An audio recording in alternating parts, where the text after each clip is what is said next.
Assalamualaikum, kami dari kelompok tembaga akan menjelaskan mengenai korosi. Sebelumnya, saya akan menjelaskan anggota dari kelompok tembaga. Yang pertama ada Andi Aulia Zahra, absen 1, Abimanyu J. Kuntono, absen 2, Jonathan Mariano Benedictus Purba, absen 16, dan yang terakhir Ratu Salma Binani Gustiar, absen 31. Sebelum kita mengenal lebih jauh tentang korosi, alangkah baiknya kita mengetahui apa sih itu korosi. Korosi adalah perubahan logam secara fisika maupun kimia akibat hilangnya fungsi mekanis logam tersebut. Logam seperti besi bisa mengalami korosi jika bersentuhan dengan senyawa asam, air, dan mengalami perubahan suhu dalam jangka waktu yang cukup lama dan secara terus-menerus. Contoh peristiwa korosi antara lain karat pada besi, pudarnya warna mengkilap pada perak, dan munculnya warna kehijauan pada tembaga. Reaksi kimia yang terjadi termasuk proses elektrokimia di mana terjadi reaksi oksidasi logam membentuk senyawa-senyawa oksidasi logam ataupun sulfida logam. Proses terjadinya korosi. Yang pertama, proses hilangnya besi. Bagian besi yang hilang umumnya adalah bagian besi yang mengalami kontak dengan air.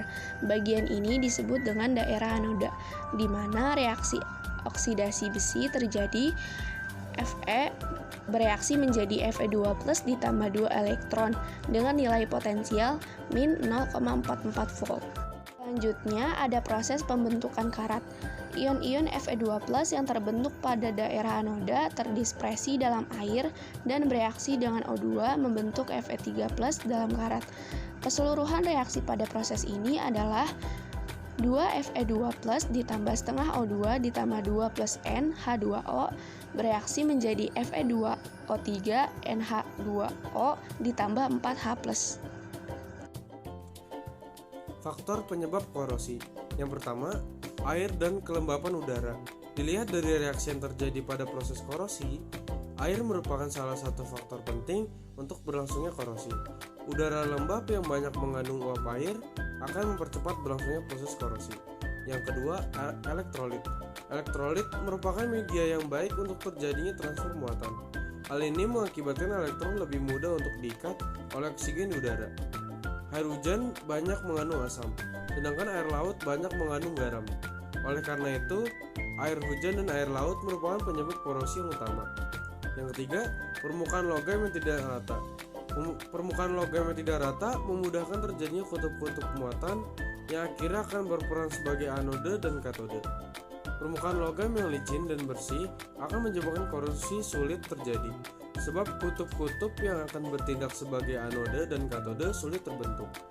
Yang keempat, terbentuknya sel elektrokimia.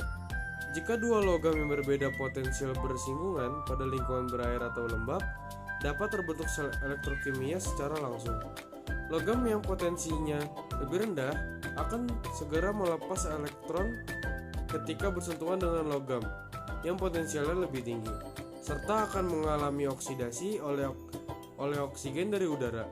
Hal tersebut mengakibatkan korosi lebih cepat terjadi pada logam yang potensialnya rendah, sedangkan logam yang potensialnya tinggi justru lebih awet.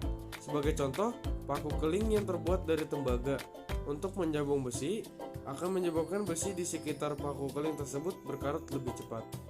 Jenis-jenis korosi pada logam. Jenis korosi pada single metalurgi. 1. Korosi umum. Korosi ini terjadi pada permukaan logam yang sering kita jumpai yang menyebabkan logam berubah warna menjadi kecoklatan. Yang kedua, korosi lokal atau pitting. Korosi yang terjadi pada suatu titik atau area kecil permukaan logam. Biasanya berbentuk seperti bopeng-bopeng pada logam yang akhirnya dapat menyebabkan logam menjadi berlubang. 3. Korosi akibat abrasi fluida yang mengalir.